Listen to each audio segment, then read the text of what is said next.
Hello viewers, हमारा जो आज का टॉपिक है वो है जी हाइब्रिडाइजेशन।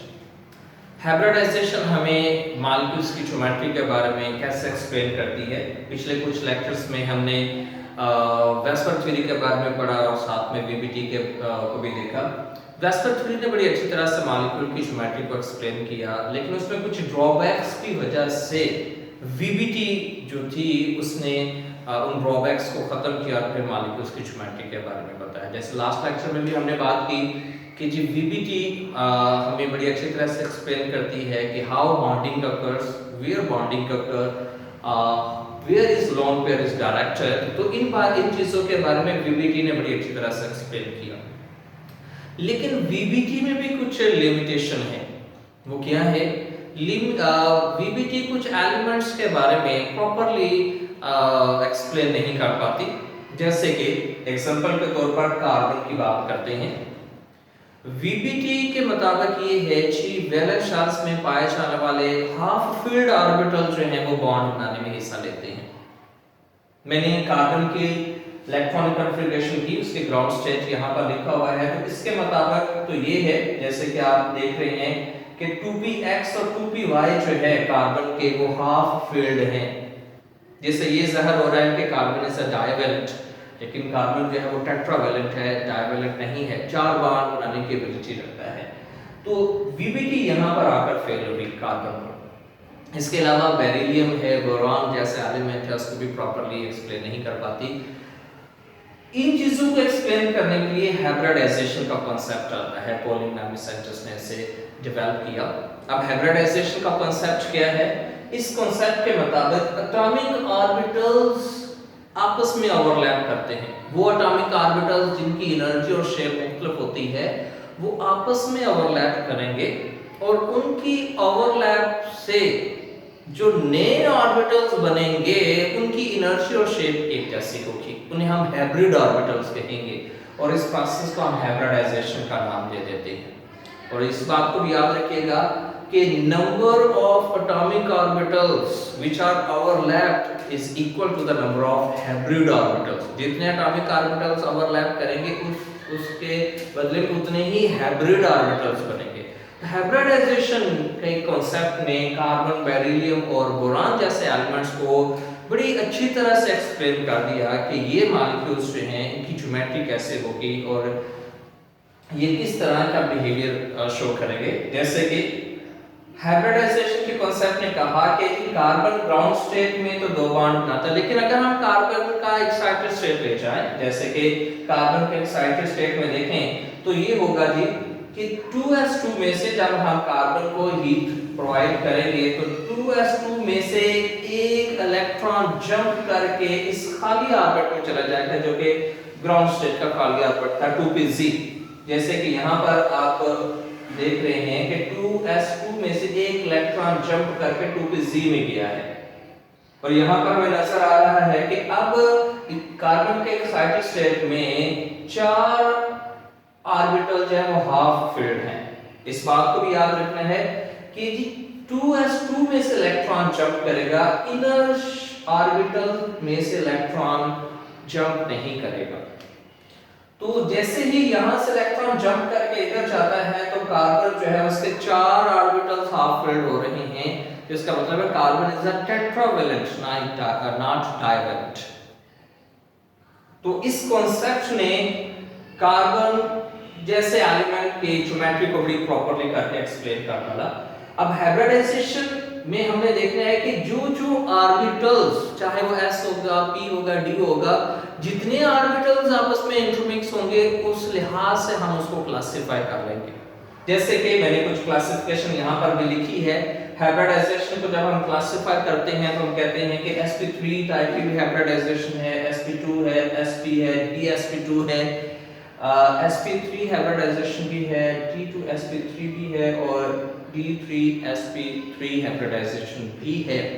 ये जो हाइब्रिडाइजेशन की मैंने टाइप्स लिखी हैं ये डिपेंड करती हैं कि कौन-कौन से एटॉमिक ऑर्बिटल जो हैं वो ओवरलैप में हिस्सा लेते हैं।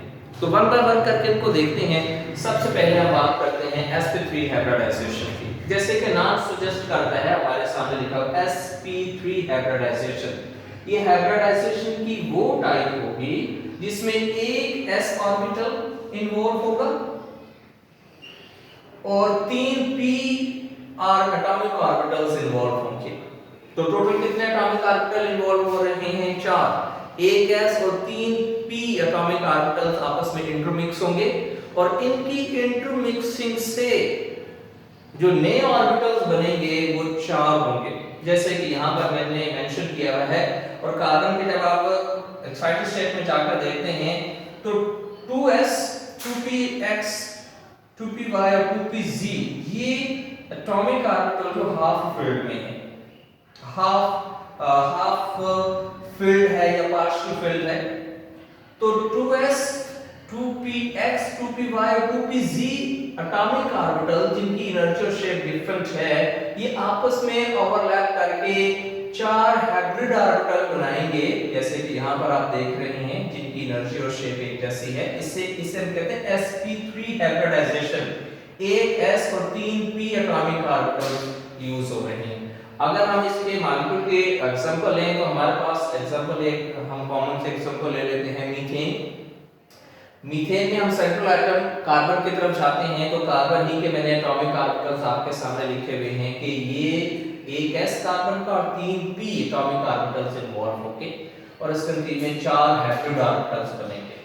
अब मीथेन की ज्योमेट्री को देखते हैं तो कार्बन के कितने हाइब्रिड ऑर्बिटल बन रहे हैं? 4। जैसे कि मैंने यहाँ पर मेंशन किया हुआ है कि ये कार्बन और कार्बन के हाइब्रिड ऑर्बिटल जो हैं वो है जी 4 1 2 3 4 जिनकी एनर्जी और शेप एक जैसी होगी और चारों हाइब्रिड ऑर्बिटल्स में एक इलेक्ट्रॉन है। मतलब ये अभी हाइब्रिड ऑर्बिटल अनस्टेबल है तो उनको स्टेबल होने के लिए एक और इलेक्ट्रॉन की जरूरत है। जैसे हम जानते हैं कि एक ऑर्बिटल जो स्टेबल होगा उसमें 2 इलेक्ट्रॉन होते हैं। तो कार्बन के हाइब्रिड ऑर्बिटल जो 4 बने, अब इसी चीज को हम यहाँ पर मॉलिक्यूल की देखते हैं कि जी का मीथेन में कार्बन के साथ 4 हाइड्रोजन लगे हुए हैं। तो हाइड्रोजन की इलेक्ट्रॉनिक कॉन्फ़िगरेशन करके देखते हैं तो हाइड्रोजन का एटॉमिक नंबर 1 है और इसके पास जो ऑर्बिटल होगा वो 1s होगा। जानते हैं कि s ऑर्बिटल की जो शेप है स्फेरिकल है तो s ऑर्बिटल के पास भी एक इलेक्ट्रॉन है। तो एक s ऑर्बिटल जो है वो कार्बन के हाइब्रिड ऑर्बिटल्स के साथ ओवरलैप कर जाएगा। जैसे कि यहाँ पर एक ऑर्बिटल हाइड्रोजन का ओवरलैप कर रहा है, सिग्मा बॉन्ड बनेगा, एक यहाँ पर ओवरलैप कर जाएगा, सिग्मा बॉन्ड बनेगा, एक यहाँ पर ओवरलैप कर जाएगा, सिग्मा बॉन्ड बनेगा और एक यहाँ पर। तो कार्बन के 4 हाइब्रिड ऑर्बिटल्स के साथ हाइड्रोजन के 4 s ऑर्बिटल्स ओवरलैप करते हैं और सिग्मा बॉन्ड बनाते हैं। इस तरह की ओवरलैपिंग को हम नाम देते हैं sp3 हाइब्रिडाइजेशन। s से मतलब हाइड्रोजन का एक ऑर्बिटल जो होगा। अगर हम इस मॉलिक्यूल की ज्योमेट्री को देखना चाहते हैं तो यहाँ जहां पर ओवरलैपिंग हुई है उन ऑर्बिटल्स को आपस में मिला दें और आप देख रहे हैं कि ये मॉलिक्यूल की जो स्ट्रक्चर के ज्योमेट्री की तरफ जाते हैं तो 4 कोने हैं, जिस वजह से हम कहते हैं कि ये जो ज्योमेट्री होगी टेट्राहेड्रल होगी। और यहाँ से एक हाइब्रिड ऑर्बिटल से ये जो ओवरलैपिंग हुई है यहाँ से लेकर यहाँ तक का एंगल भी हम देखना चाहें तो एंगल वही है जो बीबीजी और वेस्टवर्ड फिर एक्सप्लेन कर पाई है 109.5 डिग्री। तो मीथेन की मॉलिक्यूल की ज्योमेट्री को हाइब्रिडाइजेशन ने बड़ी अच्छी तरह से एक्सप्लेन किया कि कौन-कौन से ऑर्बिटल जो है वो इन्वॉल्व हो रहे हैं। इसके अलावा sp3 हाइब्रिडाइजेशन के में हम एक और एग्जांपल को कंसीडर कर लेते हैं, ईथीन CH3 फिर सेंट्रल एटम कार्बन ही है। तो इसमें कार्बन दे 4 बॉन्ड बना रहे हैं। ईथीन में वही होगा कि कार्बन, क्योंकि ये sp3 हाइब्रिडाइजेशन की टाइप है तो एक s और 3 p ऑर्बिटल ही यूज होंगे। इसका मतलब कार्बन के 4 हाइब्रिड ऑर्बिटल बनेंगे।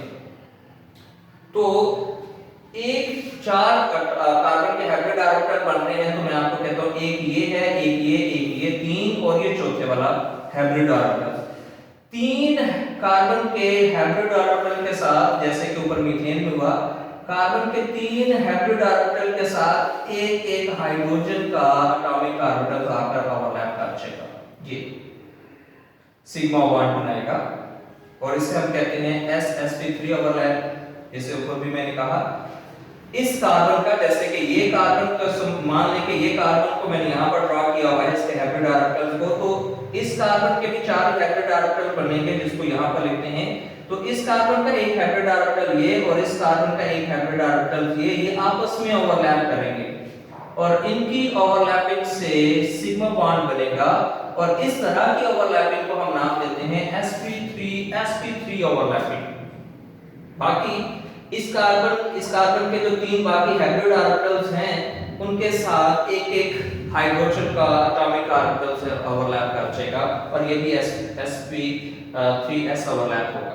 अगर इस मॉलिक्यूल की ज्योमेट्री को देखना चाहें तो ये भी टेट्राहेड्रल है और इसका एंगल 109.5 डिग्री ही होगा।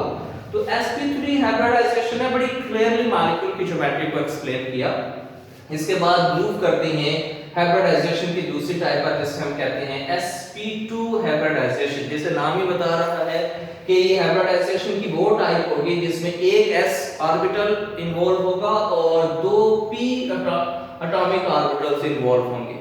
एक s और 2 p एटॉमिक ऑर्बिटल्स के इन्वॉल्व होने से कितने हाइब्रिड ऑर्बिटल बनेंगे? 3।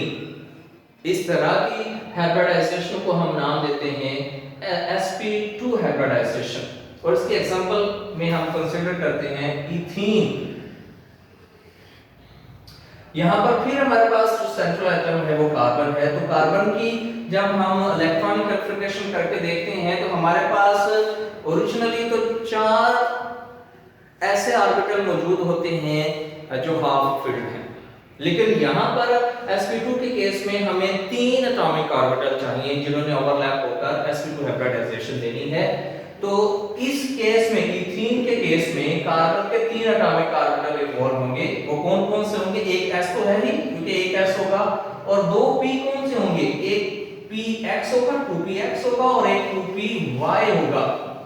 sp2 हाइब्रिडाइजेशन में एक s और 2p ये वाले 2px और 2py एटॉमिक ऑर्बिटल्स के ओवरलैप करने से 3 हाइब्रिड ऑर्बिटल्स बनेंगे। 2pz जो है ये इस वक्त sp2 हाइब्रिडाइजेशन में है, इसके हाइब्रिडाइजेशन में हिस्सा नहीं लेता। तो हम इसके मॉलिक्यूल की ज्योमेट्री को ड्रॉ करते हैं। इथीन की मॉलिक्यूल की ज्योमेट्री क्या होगी? जैसे कि यहाँ पर मैंने ड्रॉ किया, मान लें कि ये कार्बन, इसके मैंने 3 हाइब्रिड ऑर्बिटल बना दिए, एक ये वाला, एक ये और एक ये, 3। इस कार्बन इस हाइब्रिड ऑर्बिटल के साथ एक हाइड्रोजन का ऑर्बिटल आकर ओवरलैप कर देगा, ये इसे हम कहते हैं sp2 ओवरलैप। इसी तरह इस कार्बन के हाइब्रिड ऑर्बिटल के साथ भी हाइड्रोजन के एक ऑर्बिटल s ऑर्बिटल आकर ओवरलैप कर जाएगा, इसे भी हम sp2 ओवरलैप का कहते हैं। 2 हाइब्रिड ऑर्बिटल तो हो गए। ये कार्बन का जो तीसरा हाइब्रिड ऑर्बिटल है, दूसरे कार्बन के हाइब्रिड ऑर्बिटल के साथ ये लीनियर ओवरलैप कर जाएगा, आपस में ओवरलैप कर जाएंगे और उनकी इस तरह के ओवरलैपिंग को हम कहते हैं sp2 ओवरलैप। यहां पर सिग्मा बॉन्ड जनरेट होगा। इस कार्बन के दूसरे हाइब्रिड ऑर्बिटल्स को देखें तो इसके साथ एक एक हाइड्रोजन, जैसे कि यहां पर ओवरलैप किया है, इधर भी ओवरलैप कर जाएगा और ये ट्राइगोनल ज्योमेट्री हमें प्रोवाइड करेंगे। जैसे कि आप अगर इन ऑर्बिटल्स को आपस में जोड़ते हैं तो 3 कोनों वाली ज्योमेट्री मिलेगी, ट्राइगोनल। और एंगल देखें तो एंगल वही जैसे कि बीबीटी ने और वेस्पर ने बताया कि एंगल जो होगा वो 120 डिग्री का होगा।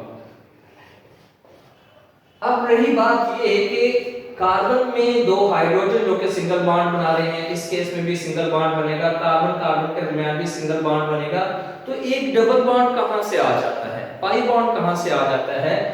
तो वो ऐसे होगा कि कार्बन की जब हम हाइब्रिडाइजेशन कर रहे थे तो एक ऑर्बिटल ऐसा था जिसने हाइब्रिडाइजेशन में हिस्सा नहीं लिया था, इस केस में वो था 2pz।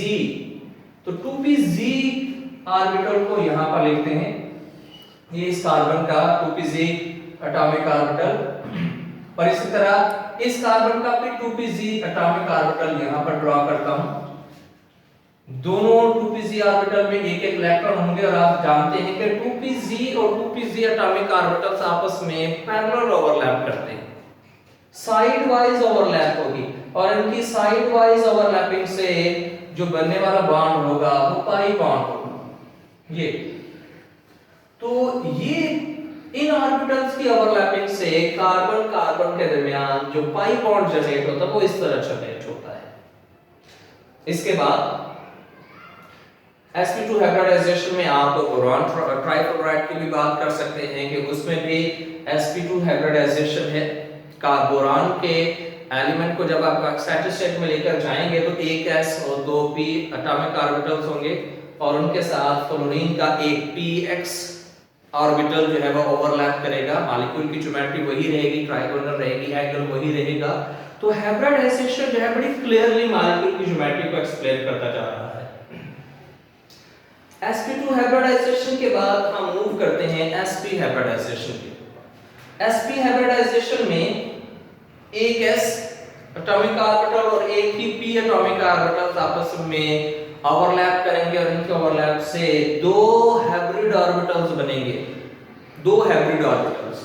इस तरह की हाइब्रिडाइजेशन को हम sp हाइब्रिडाइजेशन का नाम देते हैं। इसके एग्जांपल मैंने लिखी हुई है यहाँ पर एसिटाइलिन या इथाइन।